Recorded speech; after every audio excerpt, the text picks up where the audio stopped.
This video tutorial is for when Unified Arts teachers get a classroom and they need to log into the Chromebooks and the classroom teacher hasn't done maybe all that needs to be done to get those kids on there. You can simply do it too. The first thing the kids need to do when they log in to the Chromebook is put their email. Now the last part of the email at swcsd.us is already taken care of for them. But they just need to type in this number right here, and it's right underneath their names when you go to the roster. So if you come on here and you go to the roster, it's right there. So that's one quick way to do it. Let's say I have one kid who's forgotten it, and I just asked, Peyton here, are you sure you put 084048? Sometimes I forgot the 8 or whatever. I made it a 2 or whatever. That's part of the problem.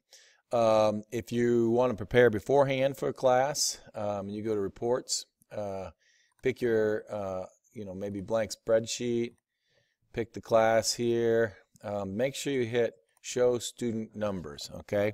Then when you generate reports, you can print this out and it'll have their number. In fact, I very seldom get a report out there without the student numbers on. I just have their numbers all the time because I have 2 or 3 different Jordans and Devons or whatever, and so I need that needs to help me a lot. So that's you could have that ready for you on the list. Now, their passwords in intermediate is their initials and their birthday, and that works really well for us most of the time.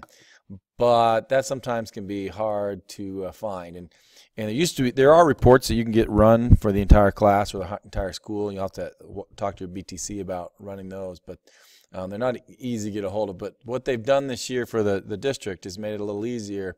So let's say I want to do Holly's here, and I want to find just hers, because she might be typing it wrong. She might forget what year she's born, or she maybe the computer doesn't know her middle name, and she thinks she knows her middle name. But it's never been put in Infinite Campus that way. If you go to student information and get this right here, probably that'll be down. Over on the left, you're going to see Data Center. So you click on that, and then you come to Student Network Password, okay? And so that has her student ID number on it. It hasn't been filled in yet, because to do this, you're going to have to type your password in to verify that. So I'm going to pass mine in, and when I do, if I do the right one, I cannot type and talk at the same time.